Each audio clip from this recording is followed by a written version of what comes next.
So basically here I will introduce the problem of web application security, and then we will basically next lecture we're gonna see the two major topics, which are super injection and process scripting. Yeah, so web security. Now it's very any trendy topic. Okay, why? We're gonna see why.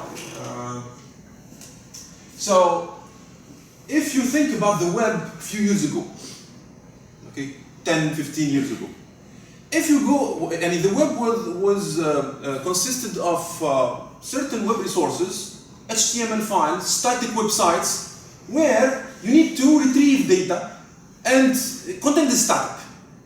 Okay, so basically it's a kind of repository of data. The web was just a repository of data. It's like a Wikipedia style. Okay, you go there, you have certain resources, HTML, you fetch them, and that's it. Okay, so the flow of interesting information was one way. The flow of information just from the server to the client. The user or the client sends a request, it gets the resource. That's it. Okay. Security threats were related largely to vulnerabilities in web server software. So the security of the web was based on the security of the web server. It's a software, meaning Apache or Microsoft IIS or the server software itself. Okay, and even if if an attacker wants to attack a certain server, he needs just to find the vulnerability in the web server software. Okay. Now, even if an attacker compromises the web server, what he will find? If all the content is static, it is public, so what's the point? Okay, so it's a repository of data. It's all in the public. Okay, most of the time. So the information held on the server was already open to public view. So this is why web security was not that relevant topic. Today, what we have now. So today, the majority of sites on the web are in fact applications. So on the server side, it's not just repository, HTML, etc. You have programs, you have software running. Okay. And they are highly functional and rely on two-way flow of information between the server and the browser. So basically, the client or the user or the browser will send a request with parameters, and will send the request is a call to certain routines, to certain functions that will run on the server. PHP, when you send a link or URL using PHP, you are calling a function. It's like you are calling a Java API function. Okay. So the flow of information is in both directions. The content presented to user is generated dynamically and tailored to each specific user. We don't have really static content. The content is generated dynamically, depending on the user. So the user will supply some parameters, and according to these parameters, you will get the data. And you see it now. Most of the websites now are tailored for particular users. Because if you go to a certain website, and I don't know, even if you are not logged in, okay, Amazon for example, it will take into consideration your location, and it will provide you with content tailored. And if you check the request sent and the communication, you will notice that there are session identification. Although you did not log in, because when you log in, okay, you will have a cookie, you will have a session token, okay. But now you notice, if you go to Amazon, for example, if you check the content of the communication, you will see session.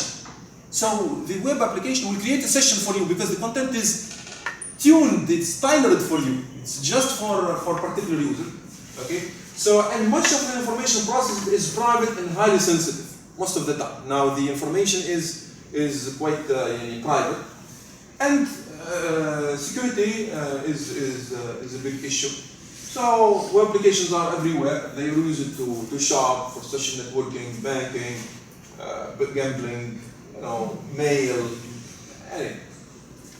Okay. So many of these provide access to highly sensitive data and functionality. So here the data exchanged in the communication, it is most of the time, we are talking about human resources applications that allow users to access their payroll information, to manage recruitment, and etc. administrative interfaces to key infrastructure such as web and main servers, so you can the server administrator log into the main server using web interface. Okay, so the data exchange is critical. Collaboration software, ERP or business applications. Yeah. So now we even have desktop applications like Microsoft Office, etc. on the web. Yeah. So what it says here, the time is fast approaching when the only client software that most computer users will need is web browser. So compare your desktop now and 12 years ago. You notice that the number of software you are using are shrinking. Okay, the number of software you need to install, they are decreasing. Why? Because they are replaced by the web. The web browser. The web browser it allows you to do plenty of things that you used to do using particular software. Think of it. I don't know. Before you had to use, for example, MSN to do instant messaging. Now, if you have Google or Google Hangout or Google Chat, do you need to install anything? Just you need to log into your Google account and that's it. Okay. So basically, we are going to that trend, to that direction where desktop applications are replaced by web applications.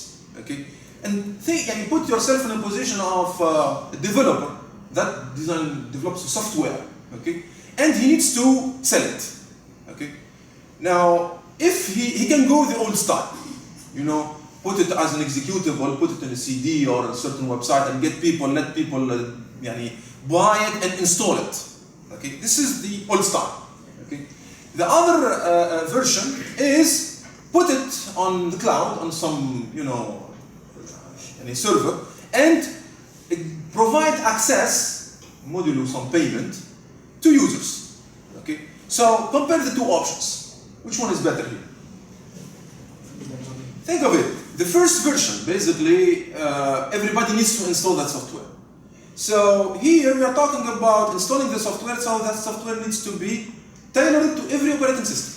So if you need a lot of people to use it, you need a version for Windows, you need a version for Mac, you need a version for Linux, and Windows XP, Windows 7, Windows. So you need a version for each one of these. Okay, this is one thing. Okay, do you need that in the second version, in the second option, which is put it on the cloud? You don't need. You need a browser. Most of the browsers they speak the same protocols. Okay, you need just the browser. Okay. Same thing. If you need to upgrade or do an update to the software. Same thing. You need to in the old scenario. You need to provide an update for every version of the software, and you need to send it and let people implement it, etc. But in the second option, where you have your software in the server, you just need to update it once on your installation, which you control, and that's it. Okay. So this is why we are going to that direction. This is among the reasons, but why there are other reasons. Basically, the HTTP protocol used for web communication is very simple. So used to access the web is lightweight and connectionless. It is lightweight compared to other protocols. It is lightweight, very simple. HTTP. You have a couple of type of messages, a couple of couple of format of packets, and that's it. It's not complicated. Okay. Every web user already has a browser installed on his computer. So everybody has a browser. So to let people access your services, everybody can use it. They don't need to install anything. Okay. The core technologies and languages used to develop web application are relatively simple. HTTP, JavaScript, PHP, etc. They are quite simple. They are not that difficult. Okay. But with all this, nice picture of the web, all that, eventually it comes the security problem. Because the more you open, the more you make things easy to use, etc., you will have, the more you have security issues. Okay. So this, I think, this statistics dates back from a couple of years, but this is what it says. So the majority of applications are insecure despite widespread usage of SSL technology. So this is the person. They did a kind of study where they analyzed the huge number of websites and they checked how many of those are vulnerable to these attacks. So broken authentication, broken access control, vulnerability, SQL injection, cross-site scripting, etc. And they found that these surprising numbers is that websites, most of the websites are vulnerable, okay, to security problems.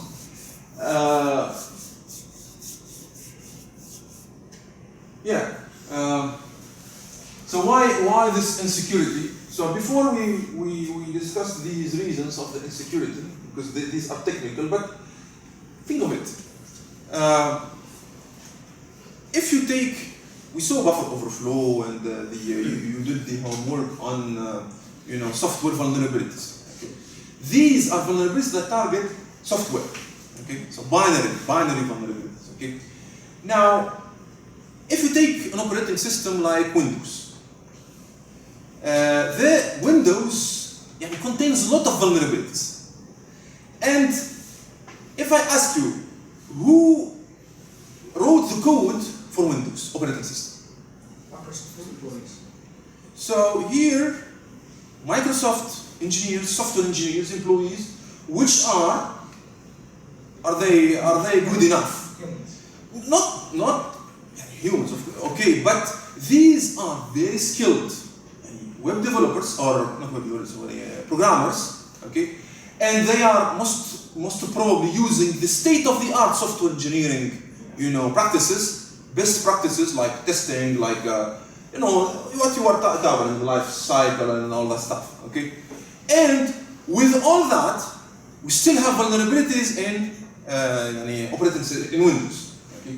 Now think about web application. Think about, let's very secure web application. Let's say Arash a web application, web interface. Who wrote that code? Who wrote the code for Arash website? Maybe less skilled. Junior Not very skilled. These are whatever how skilled they are. These are web developers somewhere in Riyadh, maybe in US, okay, but they have limited knowledge of software engineering, etc. Okay, so think about the security level of that web application. Okay, and we are talking about the most secure one, but the others, typical websites that we find everywhere, and think about the security consequences. Okay. Other reason why the web is not, or we have security issues with the web, is that the nature of the web. Okay, the web communication. It says users can submit arbitrary input to the server-side application. If you're using a web browser, okay, to send a request to the server, this is an HTTP request. Right? This is an HTTP request. Who prepares the HTTP request? Browsers. The browser. You type in all the information you need in your form or in your web interface, and by your activity, clicking here, interaction. But at the end of the day, the web browser will craft request and will send it, or HTTP request and will send it to the server. Okay. Now the browser is in your machine. Okay, and that HTTP request, it will be sent through the networking stack to the server. Okay.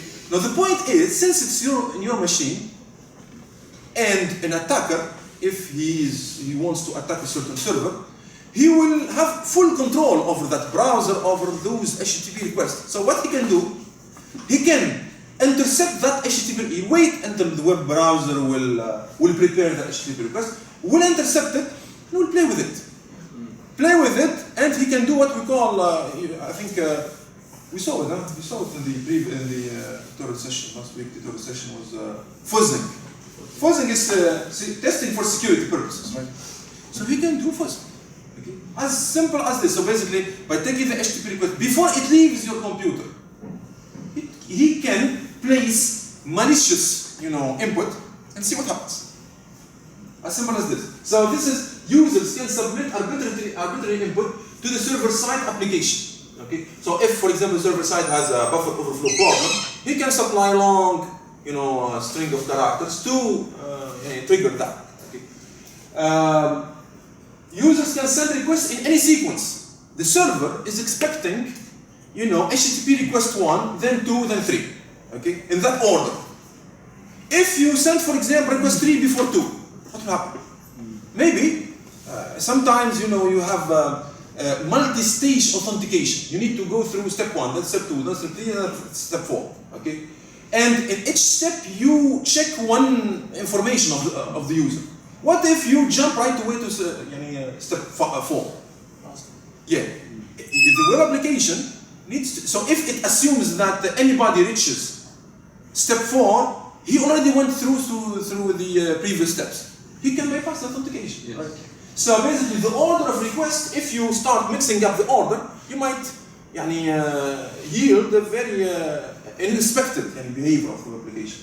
Users can submit parameters, HTTP parameters or the URL parameters, PHP parameters, at a different stage than the application expects, more than once or not at all. He can remove parameters, he can add parameters, there are a lot of attacks, what we call parameter pollution, parameter injection.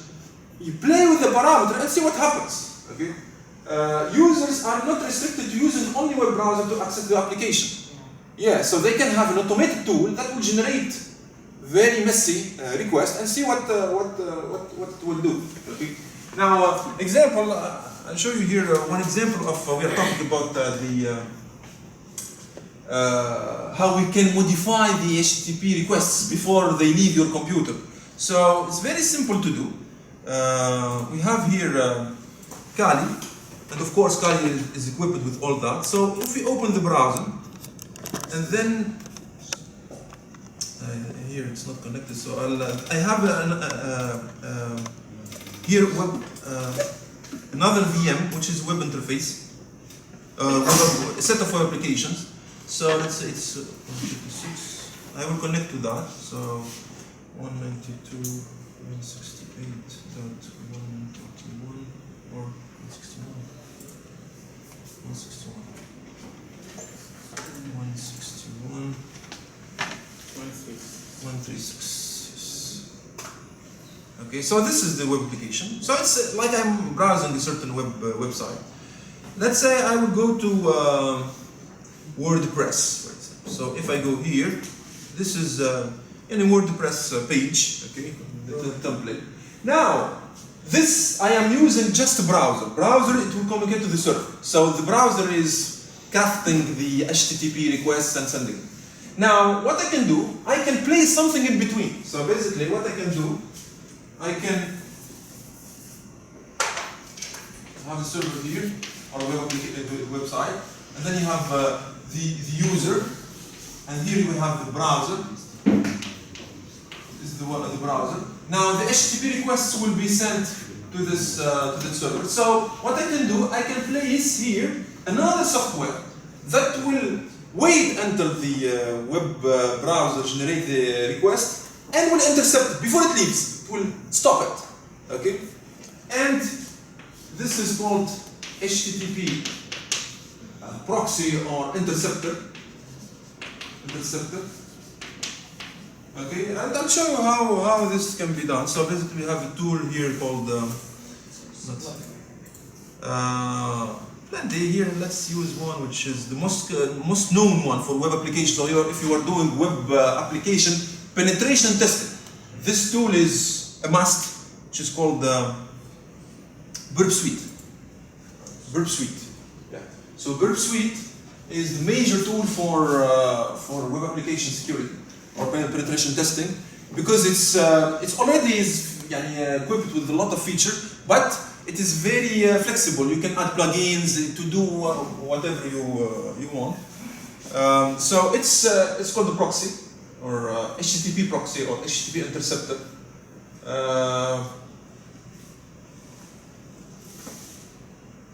Here we have the free edition. The paid edition is around $300, the license for 1 year. Okay, but the free edition, it contains a lot of things. So here.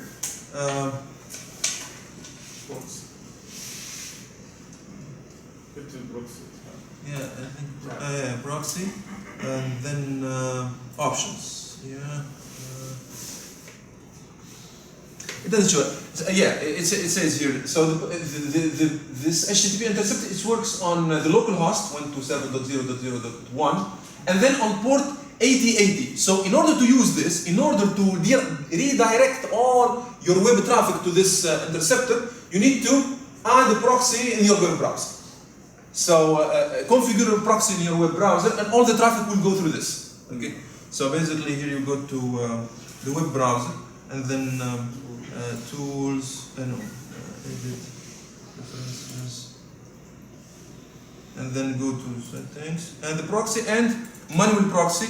Put the local host, and then that port 8080, and now all the traffic will go through that proxy. Okay. So okay. Now see.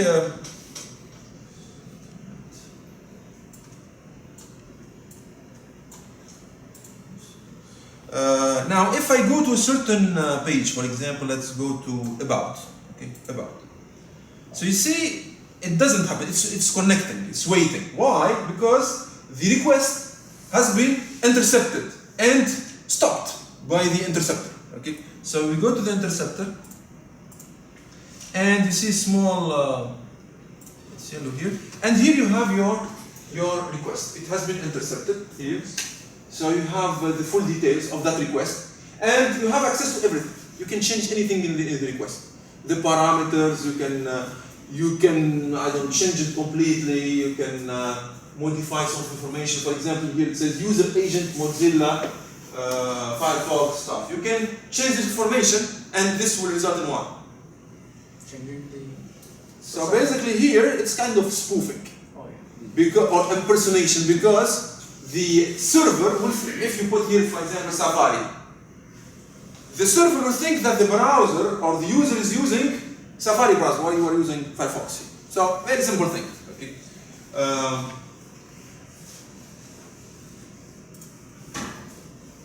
Here, if you don't want to, so just if you want to let it go, you just click on forward.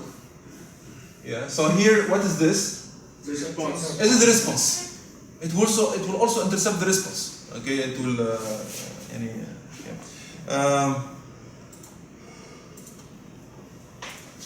I will finish with two things here.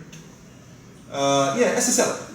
You say, okay, we have SSL, we can use HTTPS, it will protect us. Okay, it will stop some attacks, but it will be enabled to stop most of the attacks. Okay, why? Because here, if the web application is using HTTPS, okay, the attacker will also use a browser and he will use HTTPS, okay, because HTTPS it allows what? What it provides as security? If you use SSL, secure protocol. Privacy and confidentiality. Yeah, confidentiality, privacy, okay. Secure channel. Yeah. So basically, what it means if somebody standing here in the middle and wanting to check the traffic, or observe the traffic, he will not be able to. He will see the packets flowing, but he will not be able to understand. Okay, this is what it means.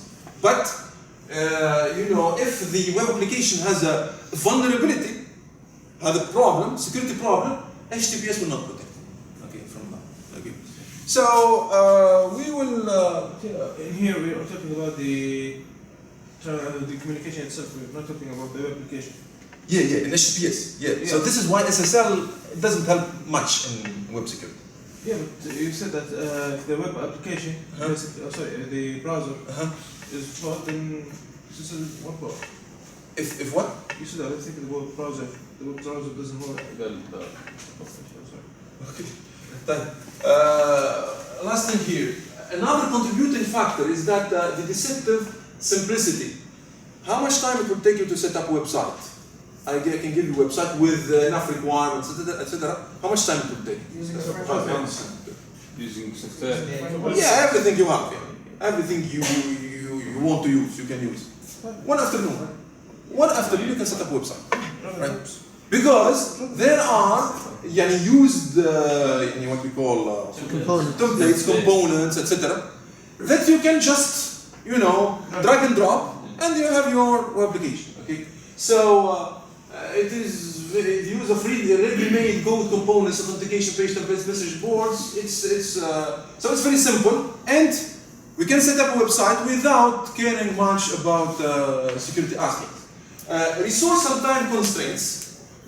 Most of the time, we have this restriction. We need to set up the website to be functional as quickly as possible. So we tend to focus on the usability rather than the security. Okay, contributing factor. Also, lack of awareness. Very few web developers are aware of the web vulnerabilities.